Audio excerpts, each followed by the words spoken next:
يؤخر الله نفسا إذا جاء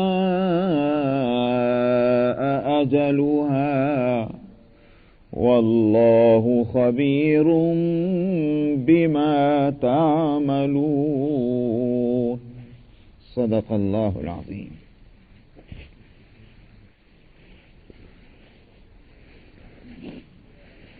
یہ سورہ المنافقین جس موقع پر نازل ہوئی اس کا واقعہ میں جس وقت میں نے اس سورت کو شروع کیا تھا بتلایا تھا، لیکن چونکہ تقریباً 2 مہینے گزر چکے ہیں تو کم ہی امید ہے کہ لوگوں کو یاد رہا ہوگا۔ مشغولیتیں اتنی ہیں کہ مشکل سے یاد رہتی ہیں چیزیں۔ غزوہ بنو مستلق میں منافقوں کو شرارت کرنے کا ایک موقع مل گیا تھا، اور وہ بات تھی کہ 2 لوگوں میں پانی پر جھگڑا ہو گیا۔ ان میں سے ایک مہاجرین میں سے تھے اور دوسرے جو ہیں وہ انصار کے حلیفوں میں تھے۔ مہاجرین میں سے تھے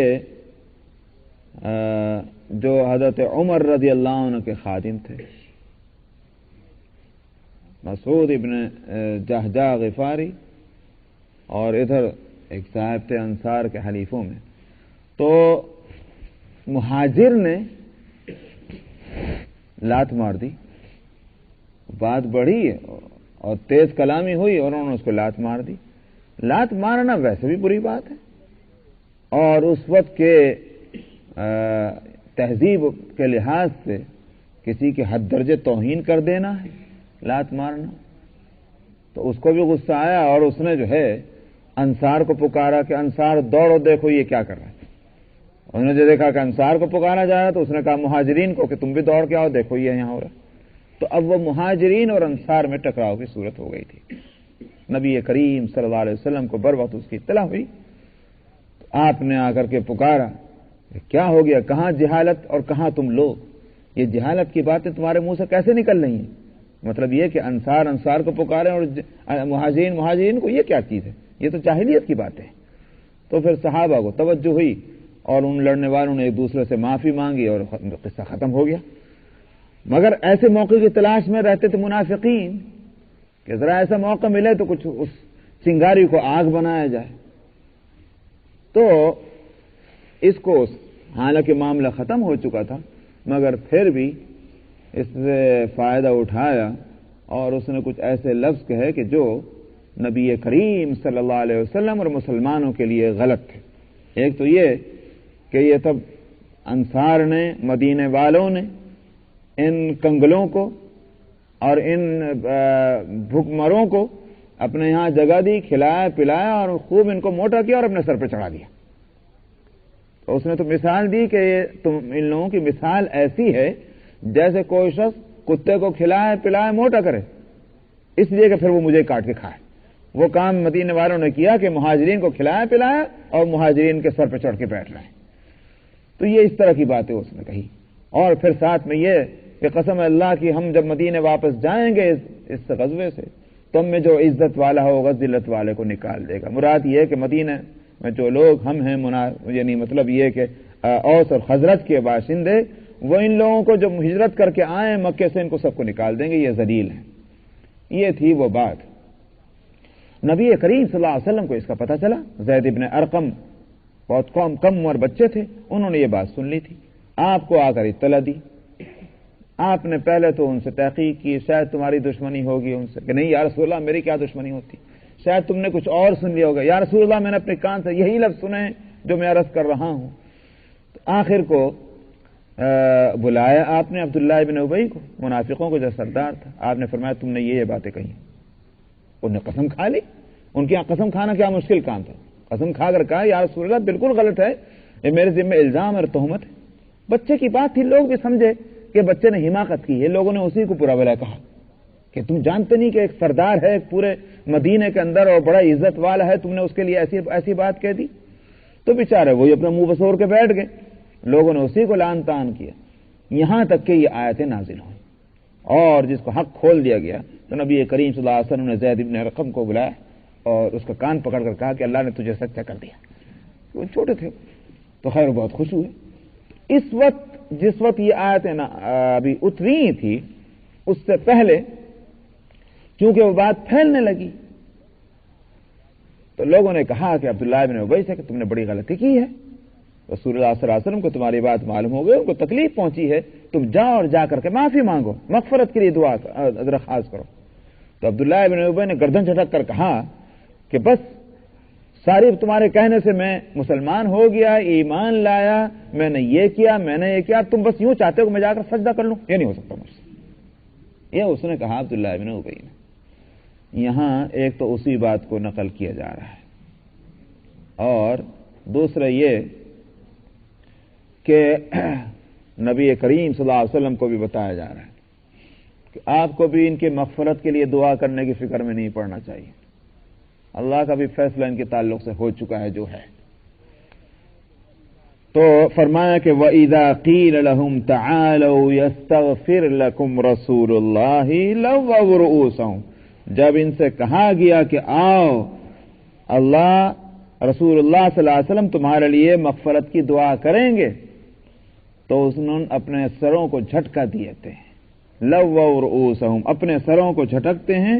اور آپ نے دیکھا کہ یہ کس طرح سے منہ موڑ کر چلے جاتے ہیں، اس راستے پر چلتے نہیں. یسدون وہم مستکبرون، اور تکبر اور غرور کا معاملہ کرتے ہیں. تو یہ سارا کبر اور نخوت اللہ اور اللہ کے رسول کے مقابلے میں، اللہ کے رسول کی خدمت میں دعا کے لیے حاضر ہونا، یہ کون سی جو ہے وہ ایسی بات تھی کہ جس کو بڑائی کو بٹا لگ جاتا، مگر تکبر اور نخوت جو ہے راستے میں روڑا بن چکی ہے.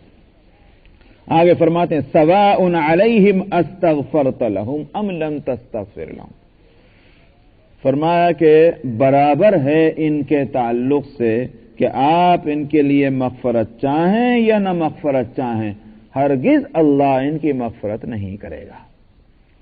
یہ آیت نازل ہوئی، اس پر نبی کریم صلی اللہ علیہ وسلم نے مغفرت کی دعا کرنا نہ چھوڑا. سمجھ میں آئے؟ اس کے باوجود نہیں چھوڑا. یہاں ایک سوال یہ پیدا ہوتا ہے کہ جب اللہ میاں نے فرما دیا پھر کیوں نہیں چھوڑا اللہ کے رسول نے؟ ایک بات تو یہ ہے، اللہ نے یوں نہیں فرمایا کہ تمہارے لیے برابر ہے کہ مغفرت چاہو کہ نہ چاہو، فرمایا ان کے حق میں برابر ہے کہ تم مغفرت چاہو نہ چاہو. اس کا مطلب یہ ہے کہ اللہ کے رسول کو روکا نہیں جا رہا ہے مغفرت چاہنے سے. کہاں یہ جا رہا ہے کہ آپ مغفرت چاہیں کہ نہ چاہیں، اللہ تو ان کی مغفرت نہیں کرے گا. یہ کب فرمایا اللہ تعالیٰ نے کہ آپ مغفرت نہ کریں، یا آپ اگر مغفرت کریں گے تو اس کا نتیجہ یہ ہوگا، یہ نہیں فرمایا. تو سواء علیکا نہیں ہے، سواء علیہم، یعنی آپ کا مغفرت چاہنا یا نہ چاہنا ان کے حق میں کوئی اثر انداز نہیں ہوگا. وہ بات الگ ہے کہ آپ کو مغفرت چاہتے رہنا یہ آپ کے فضائل میں ہے کہ اپنے دشمنوں کے لیے آپ برابر دعائیں کرتے رہیں، وہ آپ کے اپنے فضائل میں ہوگا، لیکن ان کے لیے وہ مفید نہیں ہوگا. یہ ہے بتلانا مقصود. نبی کریم صلی اللہ علیہ وسلم کی مغفرت کی دعا جو ہے وہ ہر ایک کے لیے مفید نہیں ہو سکتی. اگر اللہ سبحانہ و تعالیٰ نے فرما دیا کہ آپ کی دعا فلاں فلاں کے لیے مفید نہیں، تو آپ دعا مانگتے رہیں، وہ آپ کے درجات کی بلندی کی بات ہوگی. سمجھ میں آیا؟ لیکن وہ اس کے حق میں مفید نہیں ہوگی. یہ ہے بات. یہاں دیکھیں روکا ہے، روکا نہیں ہے بلکہ کہا یہ کہ ان کے حق میں آپ کو مغفرت چاہنا مفید نہیں ہے. سواء علیہم استغفرت لہم، یہ بات کہ آپ نے پھر بھی مغفرت چاہی، یہ اس سے سمجھا گیا کہ جب عبداللہ بن ابی جو منافقوں کا سردار تھا، جب اس کے مرنے کا وقت آیا اور نزع اور سکرات کی کیفیت ہوئی، تو آپ سے لوگوں نے آ کر کہا، آپ نے اس وقت بھی دعا مانگی، اللہ اس کو بخش دیجئے، زندگی بھر جو کچھ کیا اس نے آپ بخش دیجئے. اس وقت بھی دعا مانگی. اور نہ صرف یہ اتنا ہوا بلکہ آپ نے اپنا جبہ مبارک دیا اور آپ نے فرمایا کہ اس کو اس میں کفن دے دیا جائے، شاید اس کی برکت سے اس کے لیے کچھ آسانی ہو جائے. اپنا جبہ دینا، جو مدینے میں جو یوں کہیے کہ سب سے بڑا دشمن ہے نبی کریم صلی اللہ علیہ وسلم کا، اس کے لیے ساری کوشش ہو رہی. یہاں تک کہ اس کا انتقال ہوا. جب انتقال ہوا تو آخر کو مسلمانوں میں چونکہ کہلائے جاتے تھے منافقین، تو نبی کریم صلی اللہ علیہ وسلم مدینے میں ہوں تو لوگ یہی چاہتے تھے کہ آپ نماز پڑھائیں جنازے کی. آپ بھی اس کا اہتمام کرتے تھے. سوائے اس کے کہ جو ایسی حالت میں مر چکا ہو کہ جس نے اپنے قرض زندگی میں ادا نہیں کیا اور اس کی کوئی وصیت بھی نہ کی ہو، تو اس تنبیہن آپ نماز نہیں پڑھاتے تھے، مگر یہ کہ آپ اس کا اہتمام کرتے تھے کہ جنازہ ہو تو آپ نماز پڑھائیں۔ تو چنانچہ جب اس کا انتقال ہوا تو آپ نے ارادہ کیا کہ جنازے کی نماز پڑھانے تشریف لے چلیں۔ حضرت عمر رضی اللہ عنہ نے روکا، یا رسول اللہ آپ کو تشریف لے جانا مناسب نہیں ہے، وہ تو اس نے آپ کے لیے اور اسلام کے لیے کیا کیا کچھ حرکتیں نہیں کی ہیں، تب آپ کا تشریف لے جانا مناسب نہیں معلوم ہوتا ایسے آدمی کے جنازے پر۔ لیکن آپ اپنے اسی طبیعت میں جو نرمی تھی، آپ کے شفقت تھی، محبتیں تھیں، عنایتیں تھیں، اس کی وجہ سے آپ پھر بھی تشریف لے جانے لگے۔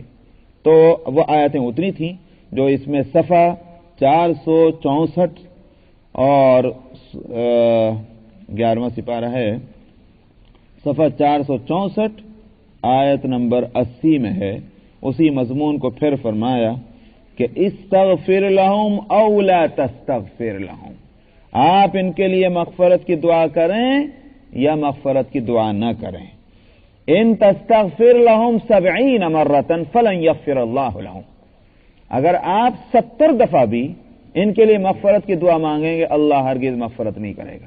70 کا عدد جو ہے یہ دراصل ایک محاورہ ہے عرب میں، کثرت کے واسطے ایک لفظ بولا، جیسے آپ بھی کہتے ہیں کہ 10 دفعہ، اب 10 کا مطلب یہ نہیں ہوتا کہ بس 10 ہی مراد ہیں، 100 دفعہ، تو ایک کثرت مقصد ہے۔ تو اسی طرح 70 کا لفظ بھی کثرت کے لیے بولتے ہیں کہ اگر آپ 70 دفعہ بھی ان کے لیے مغفرت چاہیں گے پھر بھی اللہ ہرگز ان کی مغفرت نہیں فرمائیں گے۔ کیوں؟ ذالک بانہم کفروا باللہ ورسولہ واللہ لا یہدی القوم الفاسقین، اس لیے کہ انہوں نے اللہ اور اس کے رسول کے ساتھ کفر کیا اور اللہ قوم فاسق کو ہدایت نہیں دیتا۔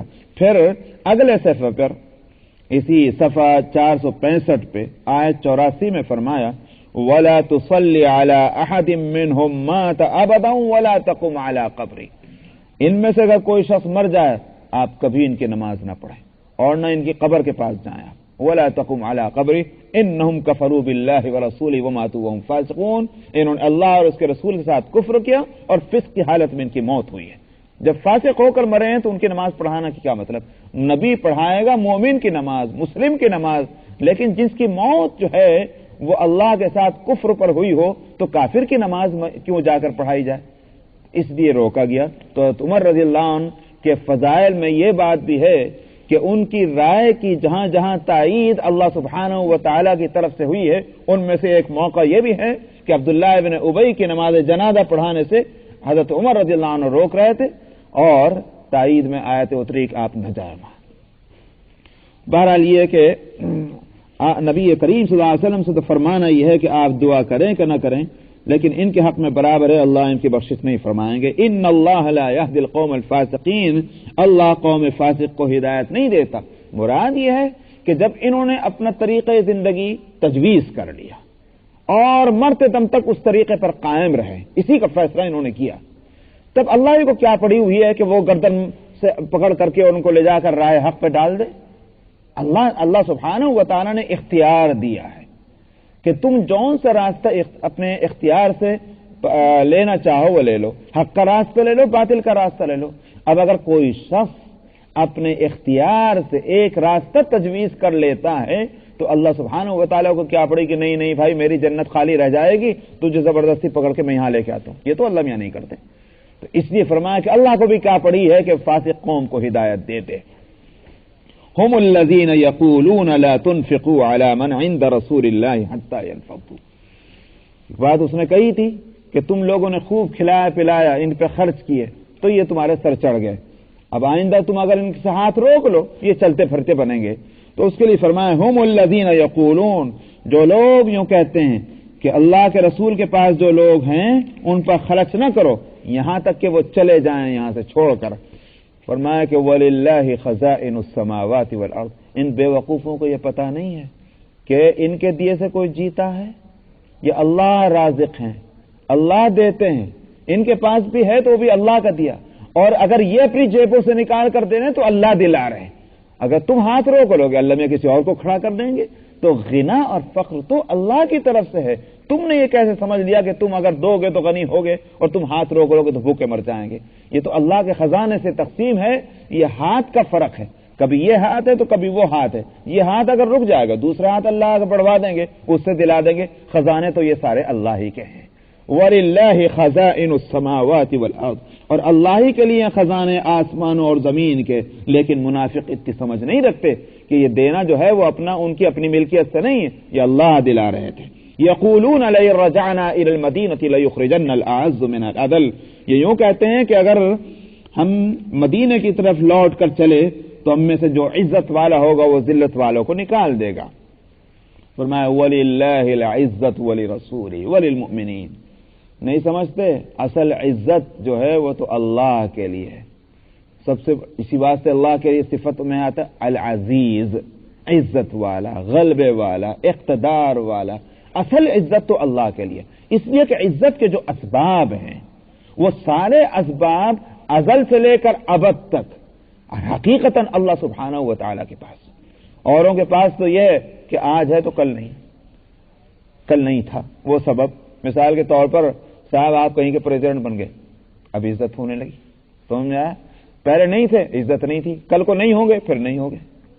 اور پھر وہ عزت بھی کیسی، سامنے ہو تو سلام اور پیچھے ہے تو کچھ بھی نہیں، دو گالی اور پٹخار دیتے. لیکن اللہ سبحانہ و تعالی کے پاس اسباب عزت کے جو ہیں وہ پائیدار ہیں اور حقیقی ہیں. اس لیے اصل عزت تو اللہ کی ہے. اور پھر جو اللہ سے اپنا رشتہ جوڑ لیں گے، جیسے جیسا رشتہ جڑے گا ان کو بھی وہ عزت مل جائے گی. چنانچہ اللہ کے بندوں میں سب سے زیادہ قوی رشتہ اللہ سبحانہ و تعالیٰ کے ساتھ انبیاء علیہ الصلوۃ والسلام کا ہوتا ہے، اور ان کے صدقے میں ان پر ایمان لانے والوں کا ہوتا ہے. اس لیے فرمایا وَلِلَّهِ الْعِزَّةُ وَلِرَسُولِهِ وَلِلْمُؤْمِنِينَ وَلَكِنَّ الْمُنَافِقِينَ لَا يَعْلَمُونَ. لیکن منافق اس حقیقت کو نہیں جانتے.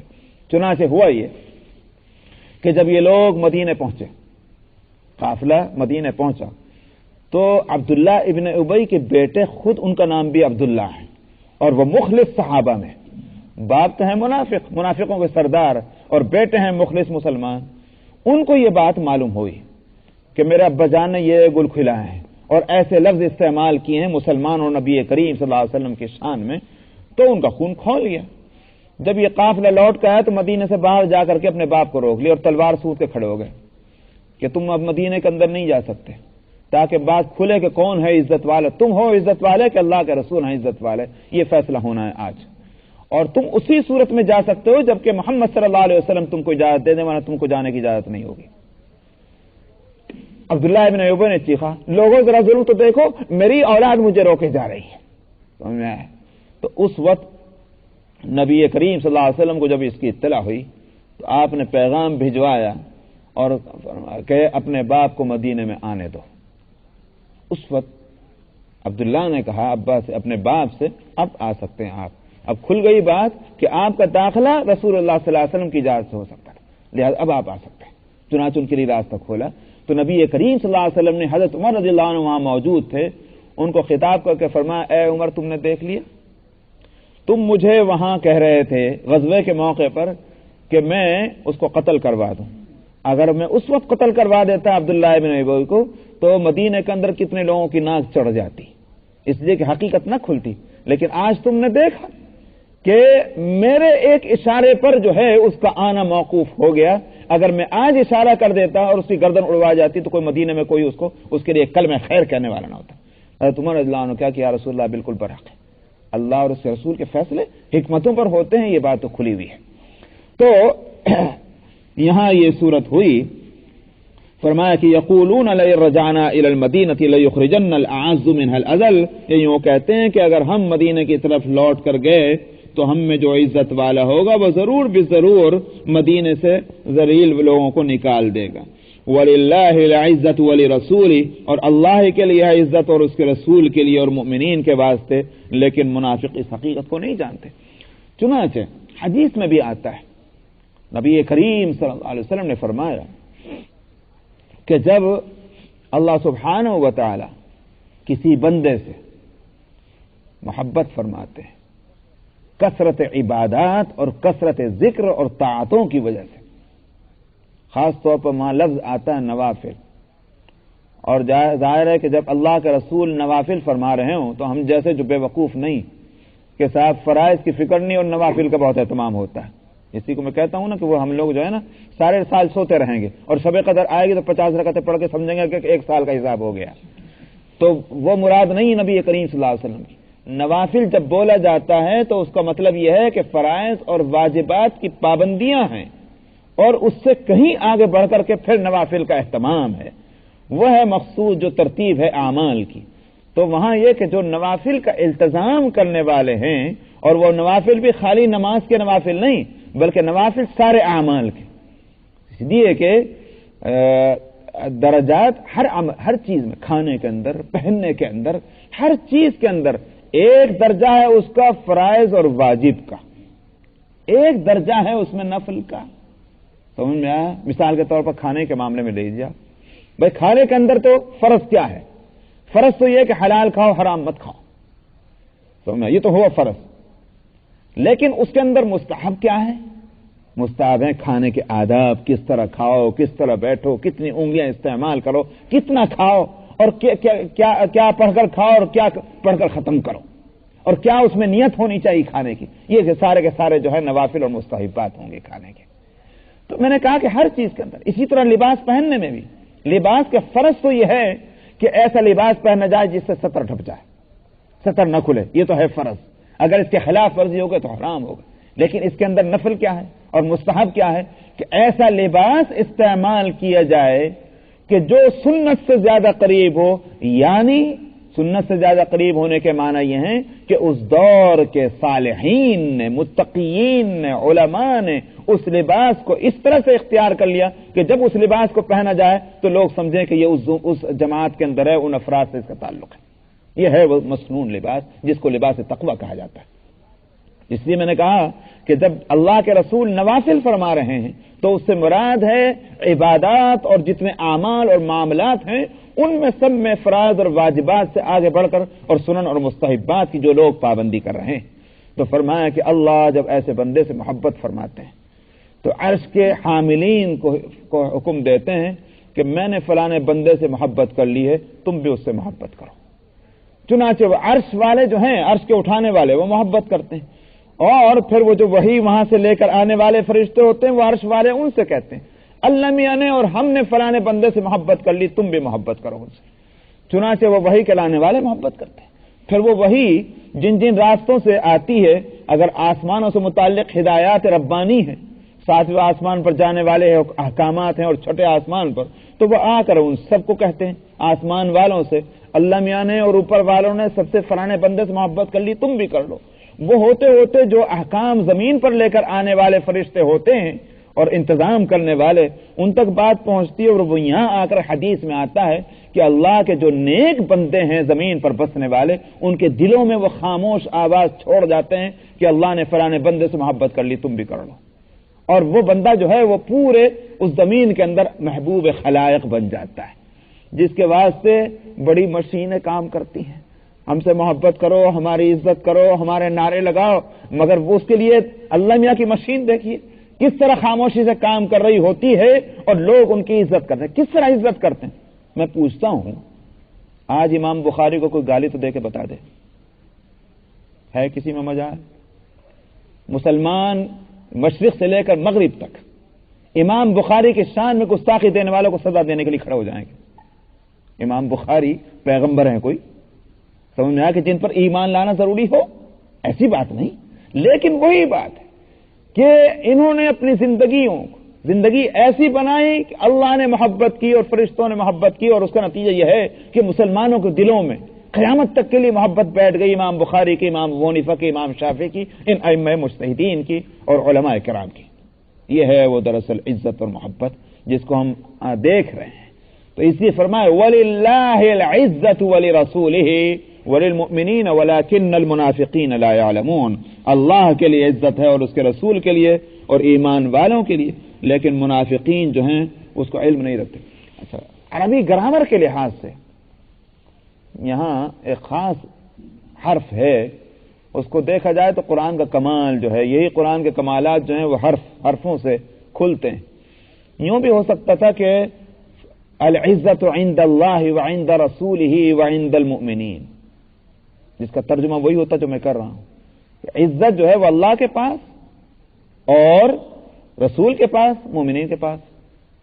لیکن یہاں لفظ لائیں للہ ولی رسولہ وللمؤمنین، لام لائیں. سمجھ میں آیا؟ عربی گرامر، عربی جو صرف نحو ہے اس کے روح سے لام جو ہے وہ تملیک کے واسطے آتا ہے، ملکیت بتلانے کے واسطے آتا ہے. سمجھ میں آیا؟ اگر میں یہ کہوں کہ الحقیبۃ عندی، میرے پاس جو ہے وہ بریف کیس ہے، مثلا سوٹ کیس، اس کے معنی یہ ہیں کہ ہے میرے پاس، لیکن یہ ضروری نہیں کہ میرا ہے کہ اس کا ہے.